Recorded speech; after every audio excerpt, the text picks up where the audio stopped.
Where do I begin? So I just finished my internal medicine rotation, and as you guys most likely assumed by my absence from YouTube, it took quite a lot out of me. I think I can speak for basically every single medical student out there that internal medicine is the most content dense, most trying rotation that you get, particularly if you start out with it early in your cycle. Now, don't get me wrong, I've learned more so in these past 6 weeks than I ever thought I had. Whether I pushed myself or somebody or something else pushed me, it really gives you a reason to put one foot in front of the other. But it's not nice, easy, light growing. It's growing pain. There are heart-wrenching stories that I hold in the deep recesses of my mind and my heart from this rotation that will grow me into the physician that I want to become. And today I want to tell 3 of those stories that have truly shaped me and molded me for the better over these past 6 weeks. It will be the story of Miss R, then Miss S, and then finally Mr. B. Now, stick with me. Internal medicine does a great job of bringing out the stereotypical imposter syndrome, for which you feel utterly preparedless because you're expected to know everything all the time, all at once. And that leads to a lot of frustrating presentations, a lot of jumbling around of assessments and plans, and then just an overall sense of helplessness as you struggle to find a place in the medical team. That's what my first week really consisted of, just treading water, trying to float, trying to figure out how to present, how to properly gather information on a notoriously busy service of the cardiology floor. As a medical student, there are few responsibilities and rules that you have over your head, but the first one will always be know your patient better than anyone else, which takes a lot more time that you as a student have when you're only following 3 to 5 patients as opposed to your residents who are following 6 to 7. Now here begins the story of Miss R. This was a woman who was more familiar with the cath lab and the cardiology floor and my cardiology attending than even I was. It's because she's had over 17 cardiac interventions over the course of the past 20 years. So she comes to the emergency department and I'm the first one she sees to admit her. Of course, she's terrified because she's been here before. She knows the pain, the central pain in the chest radiating to the left shoulder. Me, as a student, assess her, get to know her, and then present my plan and assessment to my attending and my residents who my attending was very familiar with this patient. Now, she stayed in the hospital for, I believe, 14 days. Because with as many cardiac interventions as she had, she was somebody that you call a full metal jacket, where there were too many stents in her coronary arteries for us to even stent again. So the next step for her was something called brachytherapy, which basically is just localized radiation to kind of kill off some of the tissue around the heart that would be causing any sort of ischemia or any sort of arrhythmias. But brachytherapy is very, very difficult to coordinate.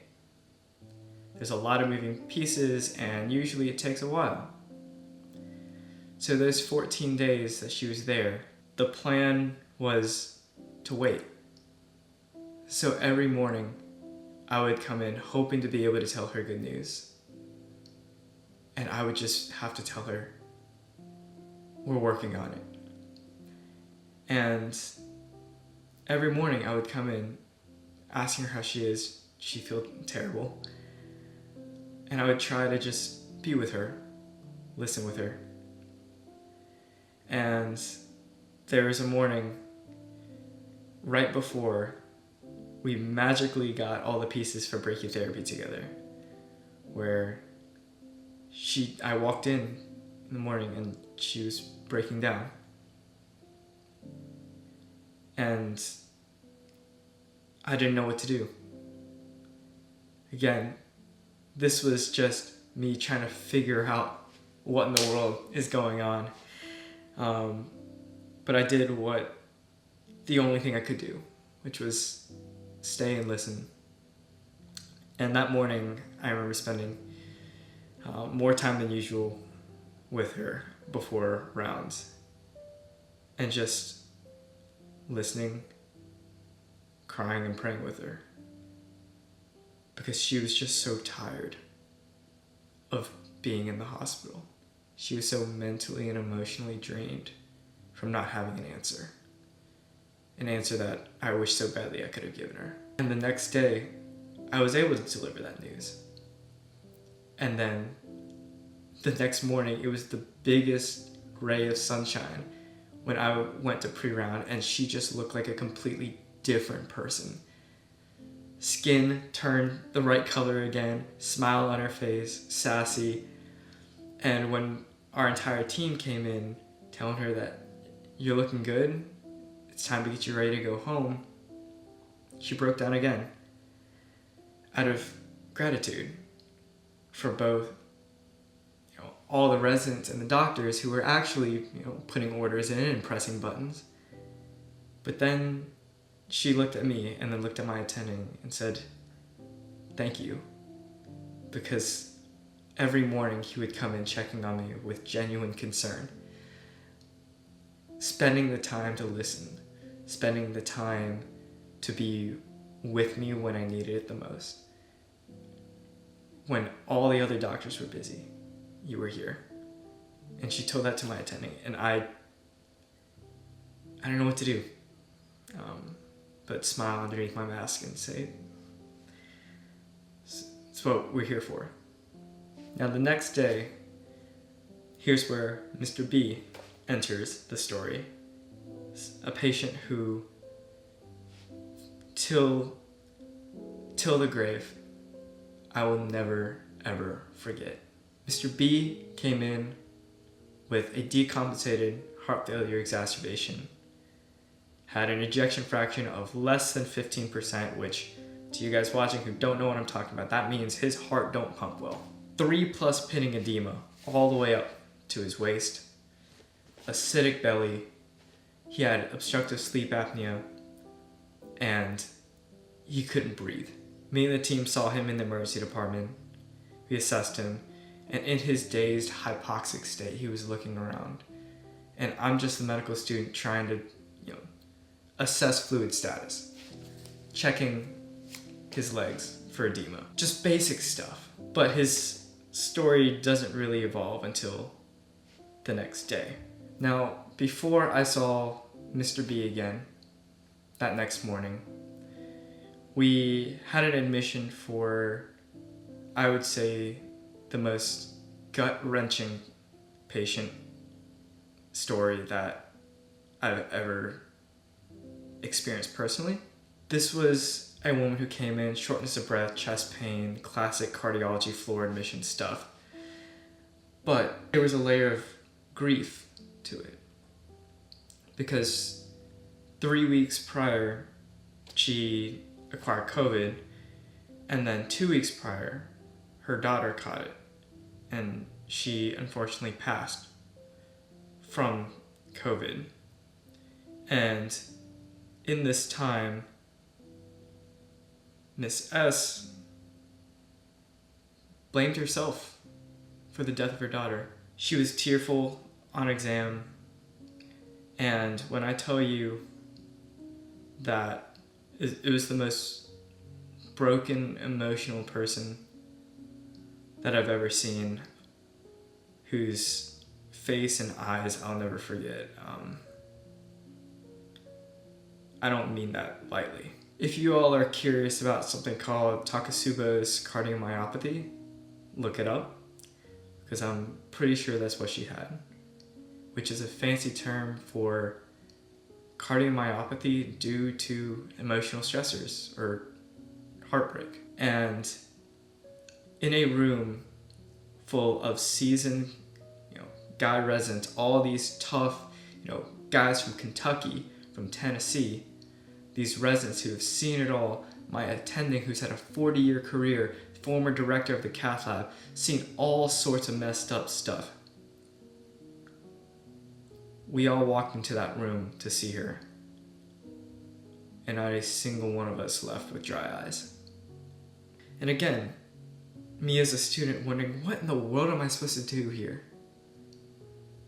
As she's in tears, I go over to get some paper towels from the sink just so she can wipe her eyes and to just listen.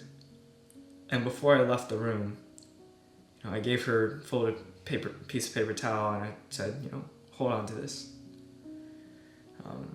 Obviously my intent was for her to hold on to it, to have her dry her eyes with. But that was the last I saw of her, because over the weekend she got discharged. I don't know what happened, but Monday morning my resident turned and looked at me and said, "Hey, Miss S wanted me to let you know that she held on to that little piece of paper towel the entire weekend, and that you were her guardian angel throughout it all. And she held on to that because it meant protection for her." I didn't know what I was doing. I was just trying to help. Now, after we all left that room teary-eyed, we went back upstairs where Mr. B was admitted. I went in to check on him, and he's obviously still recovering from intense hypoxia. Looks around, dazed, looks at me. He goes, you were my doctor." And I was like, no. I was the medical student. I'm the medical student with the cardiology team taking care of you. But because he was so out of breath and with his CPAP on, or off, he wasn't using a CPAP for obstructive sleep apnea, I was really worried looking at him because he was breathing heavy, he couldn't breathe. And so after we rounded and presented on our patients, I went back into that room alone just to remind him to wear the CPAP. And as I'm explaining to this everything, he's still kind of dazed, and he just stops and looks at me, goes, "Hey man, you look worried." And keep in mind, this was immediately after me going from Mrs. S room up to see Mr. B, holding on some of that emotional weight coming into this room. And of course I looked a mess, but also I'm trying to take care of my patient. And I was just like, I told Mr. B, just don't worry. He's like, no, you look worried. I'll be okay.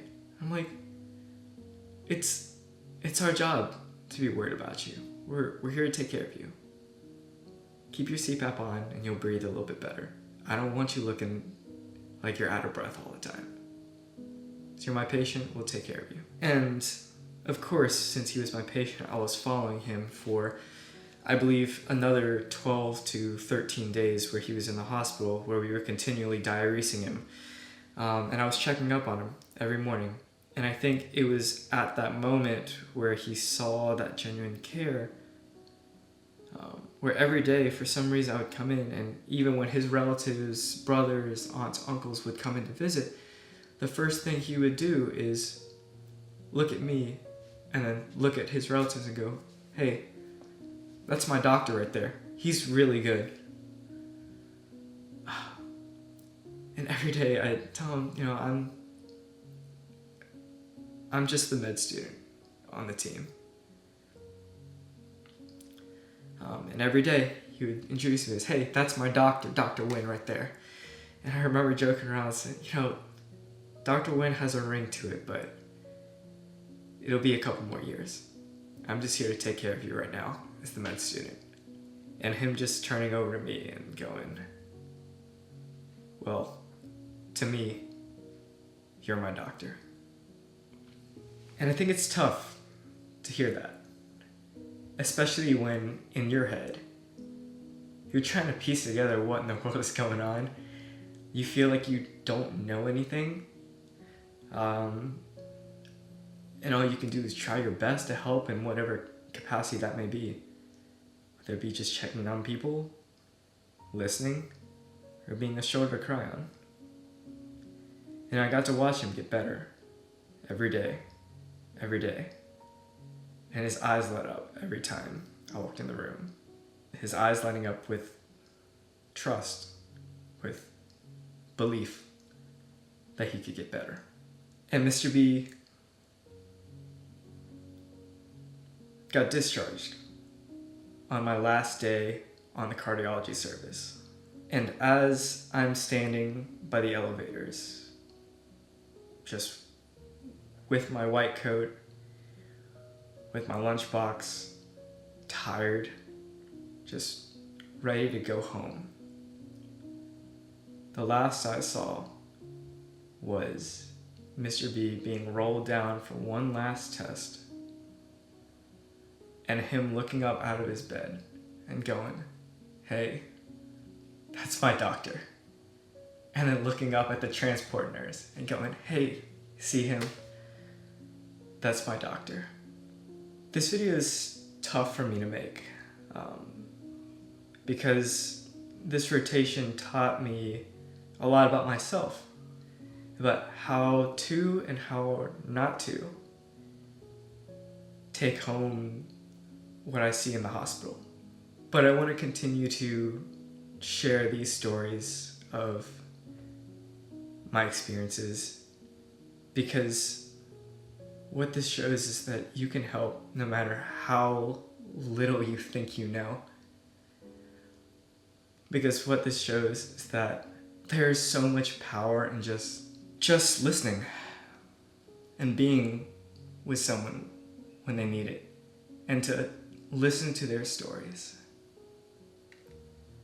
Because their stories hopefully impact so much more than can even be contained in the walls of the hospital. And for some reason, my story and my face and whatever I did, I don't know, helped them get through a time where they needed someone to be there the most. Internal medicine has been heartbreaking in a way, but I truly believe that maybe this is God's way of just breaking my heart to build up a foundation for how I know to care for my patients in the future. One day, I'll be comfortable with a patient calling me Dr. Wynn. But to Mr. B, I'm glad I could have been that for you while you were there.